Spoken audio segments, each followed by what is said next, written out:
सांगण्याची गरज नाही आहे. सर तुम्ही मगाशीच बोलला व्यक्त की तुम्ही गोव्याची जावई या, तर गोव्याशी तुमचं नातं खूप जुनं आहे. तुमच्या आठवणीत गोवा कसा आहे, काय चालतं? गोव्याला एका शब्दात वर्णन करायचं असेल गोव्याचं, केवळ एक शब्द आहे, एक अनुभूती आहे गोवा.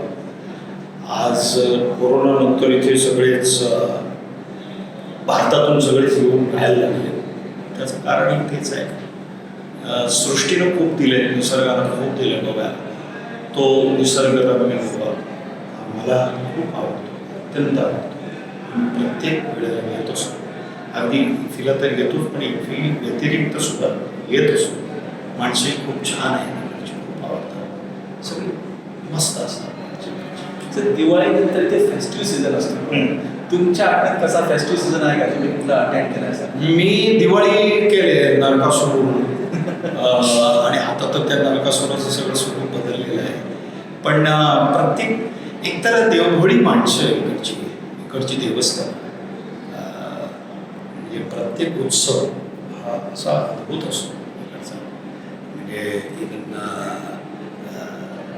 अगदी आपले जेवढे सनातन उत्सव आहेत ते सगळेच उत्सव इथे मस्त साजरे केले जातात. अगदी गणपती असो, गणपतीला सुरू होतो, नवरात्र उत्सव असो, दिवाळी असो, प्रत्येक उत्सव अगदी तन्मयतेनं साजरा केला जातो, जसं सगळीकडे. गोव्याची खासियत वेगळी असते. गणेश उत्सवातले वेगवेगळ्या प्रकारचे पोहे खायला मिळतात. ते सगळं महाराष्ट्रात कुठे कोपऱ्यात असेल, कुठेतरी असं एक वैशिष्ट्यपूर्ण हे आहे. पण मी आलो की मंगेशी आहे, शांतादेवी आहे, भेट देऊन प्रसन्न वाटतं मंदिराची. त्यामुळे खूप आठवणी आहेत माझ्या गोव्याच्या.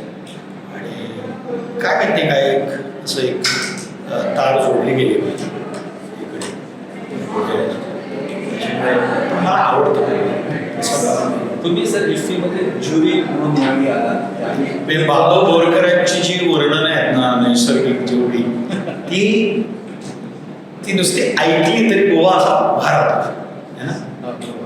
सर तुम्ही एरवी गेस्ट म्हणतात, यावेळी ज्युरी म्हणा. ज्युरी म्हणून काय मोठी जबाबदारी तुमच्या अंगावर? एक तर ज्या सिनेमानं आपल्याला इथपर्यंत आणलं, त्याच्यानंतर देशातल्या प्रत्येक प्रांतातला एक सिनेमा, प्रत्येक भाषेतला एक सिनेमा, तिकडचा एक श्रेष्ठ क्रिएटिव्ह माणूस स्वतःची कृती पॅनोरामामध्ये सिलेक्शनला टाकतो.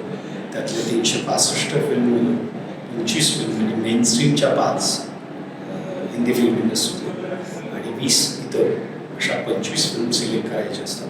खूप मोठी टास्क असते. सगळे फिल्म 42-43 दिवस बघायला लागतात. त्याच्यानंतर मग त्याच्यातलं डिस्कशन होतं, ही फिल्म त्याच्यामध्ये त्या गुणवत्तेनुसार त्या सगळ्या फिल्मचं सिलेक्शन करून मग त्या फिल्म इथे येतात. तर मला असं वाटतं की प्रत्येक ज्युरी कडे ती एक जबाबदारी असते.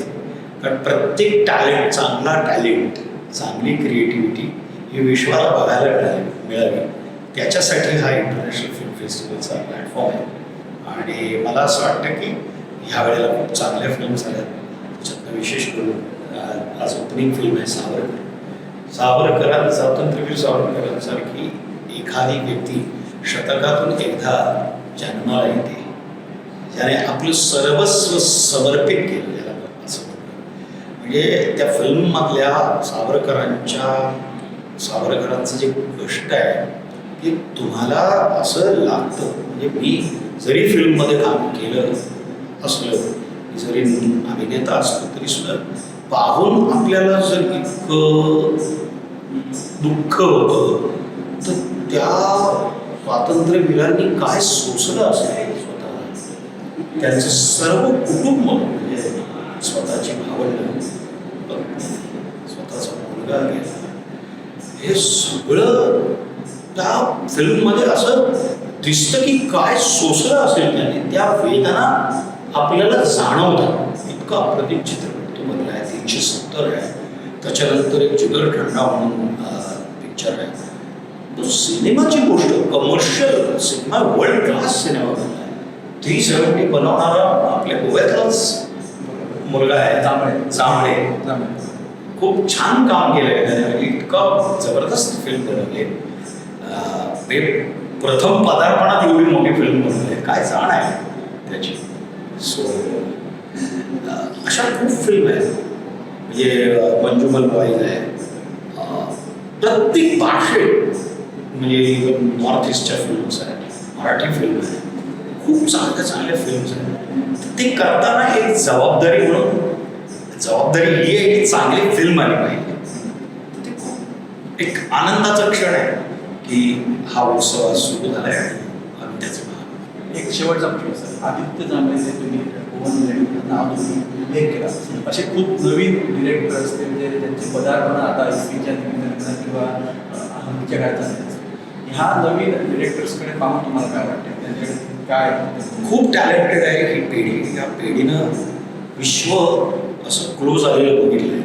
जी संधी आम्हाला मिळाली नव्हती, विश्वाचा सिनेमा त्यांना असा बोटावर आज बघायला मिळतो आणि ते खरंच टॅलेंटेड आहे.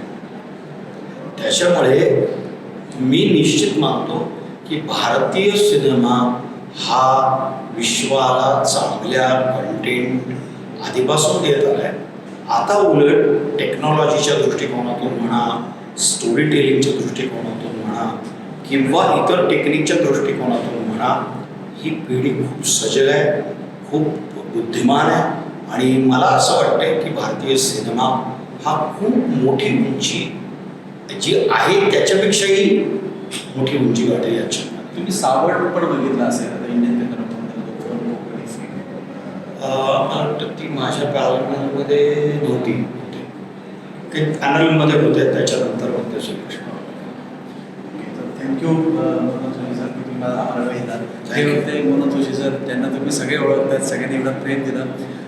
अशाच आम्ही काही सेलिब्रिटी तुमच्या घेत पाहत राहू म्हणतात. थँक्यू.